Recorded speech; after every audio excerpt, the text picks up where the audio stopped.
मध्य प्रदेश के उद्योगों को समझना असल में एक तरह से उसके भूगोल को ही समझना है। मुझे किसी ने एक बहुत ही दिलचस्प बात बताई थी कि अगर मध्य प्रदेश का नक्शा सामने रखकर उसकी मिट्टी, जंगल, खनिज ये सब समझ लिया जाए तो उसके उद्योग याद करना मतलब बच्चों का खेल हो जाता है। अब ये सुनने में तो बहुत अच्छा लगता है, लेकिन क्या ये वाकई इतना सीधा है? क्या सच में हर कारखाने की कहानी जमीन से ही शुरू होती है? ये सिर्फ सीधा नहीं है, बल्कि यही सबसे सही, सबसे तार्किक तरीका है मध्य प्रदेश की औद्योगिक कहानी को समझने का। और आज की हमारी चर्चा का जो मूल मंत्र है ना, वो यही रहेगा। रटना नहीं है, समझना है। समझना है, हाँ। हम तथ्यों की कोई सूखी लिस्ट नहीं देखेंगे। हम हर उद्योग के पीछे छिपे क्यों को खोजेंगे। हम एक सफर पर चलेंगे। शुरुआत करेंगे जमीन की उपजाऊ परत से, मतलब कृषि आधारित उद्योग। फिर थोड़ा और गहरा उतरेंगे जमीन के गर्भ में छिपे खनिजों की दुनिया में। वहां से निकलकर हम मध्य प्रदेश के घने जंगलों की बात करेंगे और देखेंगे कि वो हमें क्या देते हैं। और अंत में हम ये भी समझेंगे कि इन सब प्राकृतिक उपहारों को हुनर और सरकारी नीतियों ने कैसे एक बड़े औद्योगिक ढांचे में बदला है। ये सफर सुनने में तो बहुत मजेदार लग रहा है। तो चलिए जमीन के ऊपरी परत से ही शुरू करते हैं। जब मैं कृषि और उद्योग को जोड़ती हूँ तो मेरे दिमाग में सबसे पहले चीनी आती है। और मैंने सुना है कि मध्य प्रदेश की ज्यादातर चीनी मिलें वो पश्चिमी हिस्से में ही हैं, मालवा के आसपास। ऐसा क्यों? क्या वहां की हवा में कुछ खास है? हवा में नहीं, लेकिन हाँ, मिट्टी और मौसम में जरूर कुछ खास है। इसका राज असल में हमारी चर्चा के मूल आइडिया से ही जुड़ा है। जहां गन्ना, वहीं चीनी मिल। अच्छा। पश्चिमी मध्य प्रदेश, खासकर जो मालवा और निमाड़ का इलाका है, गन्ने की खेती के लिए सबसे उपयुक्त है। हाँ। अब आप सोचिए, गन्ना एक भारी फसल है। उसमें बहुत सारा पानी होता है जी। उसे काटकर दूर तक ले जाना बहुत महंगा पड़ता है। और इस प्रक्रिया में उसमें रस की मात्रा भी कम हो जाती है। हाँ, सही बात है। तो सबसे किफायती यही है कि फैक्ट्री खेत के पास ही हो। जी। इसीलिए आपको ज्यादातर मिले वहीं दिखेंगे। अच्छा, ये तो बहुत प्रैक्टिकल कारण है। मतलब ट्रांसपोर्टेशन का खर्च बचाना ही मुख्य वजह है। बिल्कुल। और इसी वजह से जब 1934 में प्रदेश की पहली चीनी मिल लगी तो वो रतलाम जेजावरा में लगी, जो इसी क्षेत्र में आता है। और आज जो प्रदेश की सबसे बड़ी चीनी मिल है, बरलाई शुगर मिल, जी। वो भी पास में ही देवास में है। लेकिन यहाँ एक और पहलू भी तो होगा। हाँ बिल्कुल, ये निर्भरता एक दो-धारी तलवार भी है। एक तरफ ये लागत बचाती है, दूसरी तरफ ये पूरे उद्योग को मानसून के भरोसे छोड़ देती है। जिस साल बारिश कम हुई या गन्ने की फसल खराब हुई, उस साल सिर्फ किसान ही परेशान नहीं होता, बल्कि उन मिलों में काम करने वाले हजारों मजदूरों के घर का चूल्हा भी ठंडा पड़ जाता है। ये एक बहुत जरूरी बात है। मतलब पूरा इकोसिस्टम एक दूसरे से जुड़ा हुआ है। इसी लॉजिक से कपड़ा उद्योग की कहानी भी मिट्टी से ही जुड़ी होगी। इंदौर को मध्य प्रदेश का मैनचेस्टर कहते हैं, ये तो हम सबने सुना है। पर क्यों? क्या इसका कारण भी वही है? इसका कारण भी वही है, बस फसल बदल जाती है। यहाँ की हीरो है काली मिट्टी। काली मिट्टी। जी, मालवा के पठार की ये मिट्टी कपास के लिए किसी वरदान से कम नहीं है। इसी काली मिट्टी की वजह से सदियों से यहाँ बेहतरीन कपास उगता आया है।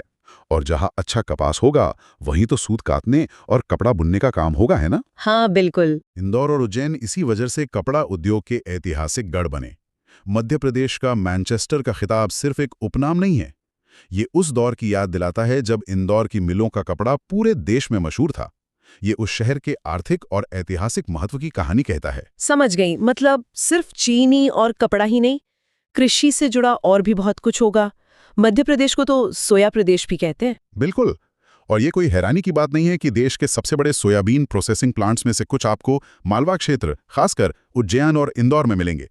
लेकिन कृषि आधारित उद्योगों की लिस्ट यहीं खत्म नहीं होती। कुछ और दिलचस्प उदाहरण हैं। जैसे प्रदेश का पहला मेगा फूड पार्क खरगोन में है, जो मिर्च और कपास के लिए मशहूर है। सरसों के तेल की सबसे बड़ी मिल आपको मुरैना में मिलेगी, क्योंकि चंबल की जमीन सरसों के लिए बेहतरीन है।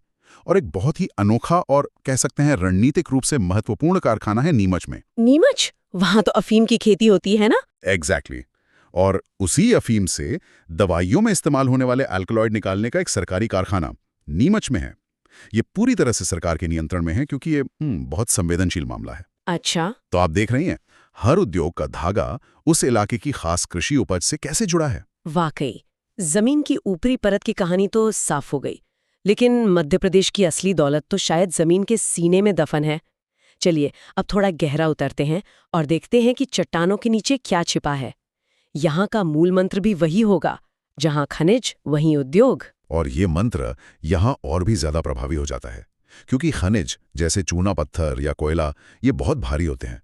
इन्हें ट्रांसपोर्ट करने की लागत बहुत ज्यादा आती है। इसका सबसे बेहतरीन उदाहरण है मध्य प्रदेश का सीमेंट उद्योग। सीमेंट का मुख्य कच्चा माल है चूना पत्थर, और मध्य प्रदेश में विंध्य पर्वत श्रृंखला की वजह से सतना और कटनी के इलाके में ये पत्थर मतलब बहुतायत में मिलता है। अच्छा। नतीजा, ये पूरा क्षेत्र देश के सबसे बड़े सीमेंट क्लस्टर में से एक बन गया। लेकिन इसका कोई दूसरा पहलू भी है? मतलब एक ही जगह पर इतने सारे सीमेंट प्लांट लगाने से क्या उस इलाके के पर्यावरण, हवा और पानी पर बहुत ज्यादा बोझ नहीं पड़ा? ये एक बहुत ही गंभीर और जरूरी सवाल है। निश्चित रूप से औद्योगिक विकास की एक पर्यावरणीय कीमत होती है। सतना कटनी क्षेत्र में सीमेंट उत्पादन ने रोजगार तो दिया, लेकिन वहां वायु प्रदूषण और खनन से जमीन पर पड़ने वाले असर को लेकर हमेशा चिंताएं बनी रहती हैं। ये विकास और पर्यावरण के बीच संतुलन बनाने की एक क्लासिक चुनौती है। एक मिनट, यहाँ कुछ अजीब लग रहा है। अगर सारा चूना पत्थर सतना कटनी में है, तो कोई पहली सीमेंट फैक्ट्री वहां से सैकड़ों किलोमीटर दूर मुरैना के बानमोर में क्यों लगाएगा? ये तो आपके जहां खनिज वहीं उद्योग वाले लॉजिक के खिलाफ जाता है। इसके पीछे क्या कहानी थी? क्या बात है, आपने उस तथ्य को पकड़ लिया जहां ज्यादातर लोग चूक जाते हैं। ये वाकई एक पहेली जैसा लगता है, लेकिन इसका भी एक तार्किक जवाब है। 1922 में जब बानमोर में पहली फैक्ट्री लगी, तब दो चीजें अहम थी। एक, उस समय ग्वालियर एक शक्तिशाली रियासत थी और वहां के शासक औद्योगिकरण को बढ़ावा दे रहे थे। अच्छा। दूसरा, बानमोर दिल्ली मुंबई के मुख्य रेल मार्ग पर था, जिससे तैयार सीमेंट को बाजार तक पहुंचाना और कोयला मंगवाना आसान था। हो सकता है उन्होंने चूना पत्थर आसपास की छोटी खदानों से या ट्रेन से मंगवाने का हिसाब लगाया हो। तो यहां सिर्फ कच्चा माल नहीं, बल्कि बाजार तक पहुंच और सरकारी संरक्षण भी एक बड़ी वजह बना। अच्छा। तो मतलब सिर्फ भूगोल ही नहीं, कभी-कभी इतिहास और राजनीति भी उद्योग की जगह तय करती हैं। ये तो बहुत दिलचस्प है। चलिए कुछ और जरूरी जोड़ियां बनाते हैं, जैसा आपने कहा था। जरूर। पहली जोड़ी है तांबे की। मध्य प्रदेश का बालाघाट जिला और वहां की मलाजखंड की खदानें देश में तांबे के उत्पादन का एक बहुत बड़ा केंद्र हैं, और यहाँ खनन का काम करती है सरकारी कंपनी हिंदुस्तान कॉपर लिमिटेड। ठीक है। दूसरी जोड़ी है कोयले की। कोयला सबसे ज्यादा मिलता है सिंगरौली में, इतना ज्यादा कि सिंगरौली को प्रदेश की ऊर्जा राजधानी भी कहा जाता है। देश के कई पावर प्लांट को कोयला यहीं से जाता है, और यहाँ कोयला निकालने का काम करती है नॉर्दर्न कोलफील्ड्स लिमिटेड। ये जोड़ियां सीधे सीधे उस क्षेत्र के आर्थिक जीवन को परिभाषित करती हैं। बहुत खूब। हमने मिट्टी की बात कर ली, जमीन के नीचे खनिजों की भी। अब बात करते हैं उस हरी चादर की जो मध्य प्रदेश की शान है, उसके जंगल। मध्य प्रदेश भारत का सबसे बड़ा वन क्षेत्र है, तो जाहिर है कि यहाँ की औद्योगिक कहानी में जंगलों का एक बड़ा अध्याय होगा। बिल्कुल। और इस अध्याय का सबसे दिलचस्प पन्ना है कागज उद्योग। ये बहुत मजेदार है कि अखबार छापने वाला कागज और नोट छापने वाला कागज दोनों मध्य प्रदेश में बनते हैं, लेकिन अलग अलग जगहों पर। हाँ, ये मैंने सुना है। अखबारी कागज नेपानगर में और नोट का कागज नर्मदापुरम में। लेकिन ये अलग अलग क्यों है? कागज तो कागज होता है ना? यहीं पर बारीकी है। अखबारी कागज यानी न्यूज प्रिंट को बहुत बड़ी मात्रा में और सस्ता बनाना होता है। उसकी जिंदगी बस एक दिन की होती है। सही बात है। नेपानगर की मिल इसी काम के लिए लगाई गई थी।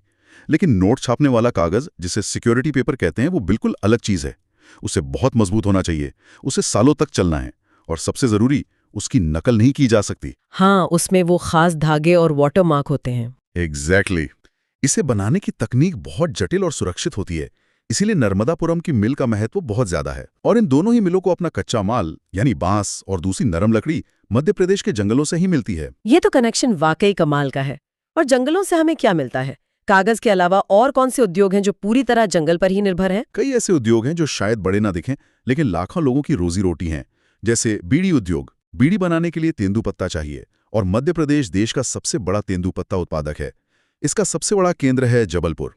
आप शाम को वहां के कुछ मोहल्लों में जाएं तो देखेंगे कि पूरा परिवार, औरतें, बच्चे सब साथ बैठकर तेंदुपत्तों में तंबाकू भर रहे हैं। उनकी जिंदगी इसी छोटे से पत्ते से चलती है। ये तो उद्योग से ज्यादा एक सामाजिक ताने बाने जैसा लगता है। बिल्कुल। इसी तरह कत्था उद्योग है जो पान में इस्तेमाल होता है। ये खैर के पेड़ की लकड़ी से बनता है, और इसके कारखाने शिवपुरी और बानमोर में हैं। ये भी पूरी तरह जंगल पर निर्भर है। और एक और अनोखा तथ्य, बताइए। लाख, जिससे चूड़ियां और सील बनती हैं, उसे बनाने का एकमात्र सरकारी कारखाना उमरिया में है।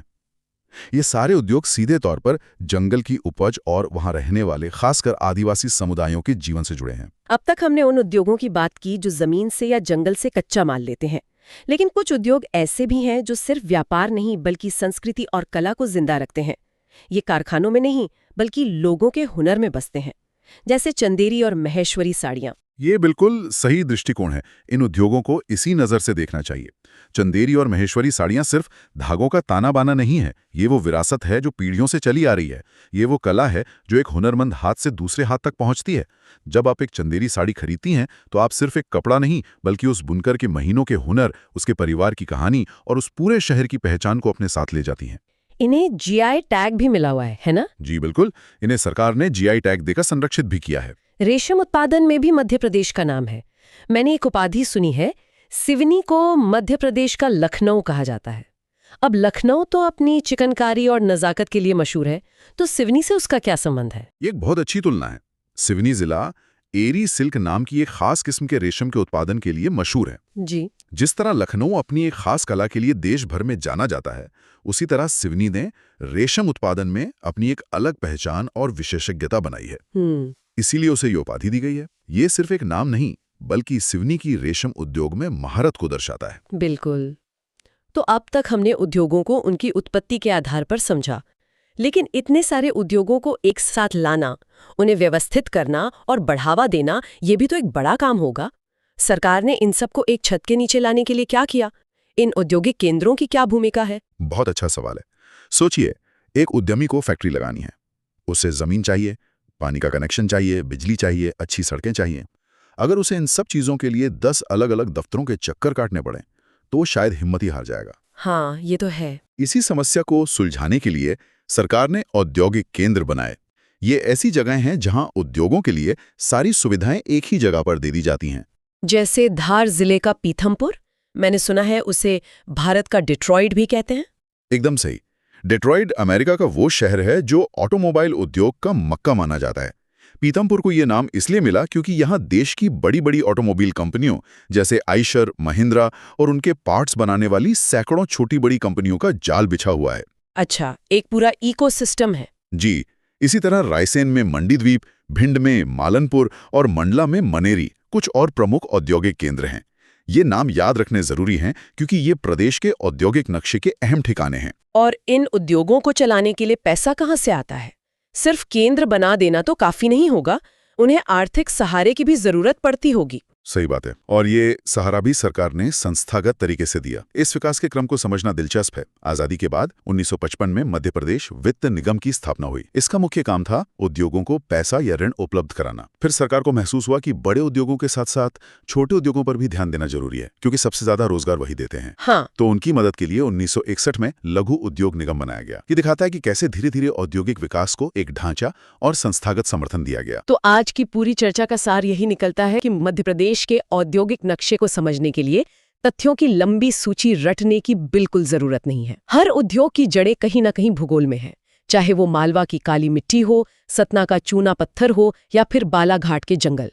अगर हम इस रिश्ते को समझ लें तो पूरी तस्वीर अपने आप साफ हो जाती है। बिल्कुल। अगर ये क्यों समझ आ गया तो क्या और कहां अपने आप याद हो जाएगा। स्मार्ट तैयारी का यही रहस्य है, कनेक्शन को समझना, ना कि सिर्फ जानकारी को रटना। हर उद्योग के पीछे एक भौगोलिक, कभी-कभी एक ऐतिहासिक कारण छिपा है, और उस कारण को पकड़ना ही सफलता की कुंजी है। Subscribe, like, comment, and share.